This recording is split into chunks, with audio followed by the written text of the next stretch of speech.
วันนี้เจองานหมูครับวันนี้ดินขุดไม่ยากนะครับผมเป็นดินทรายล้วนนะเป็นหน้าดินครับพี่น้องครับนี่ครับเจ้า KX เรา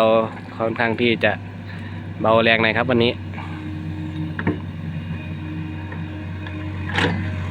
บรรยากาศก็ดีนะพี่น้องนะติดเขานะทำไมไม่ติดเรากันบ้างล่ะแฮ่ว่ากันไปครับผม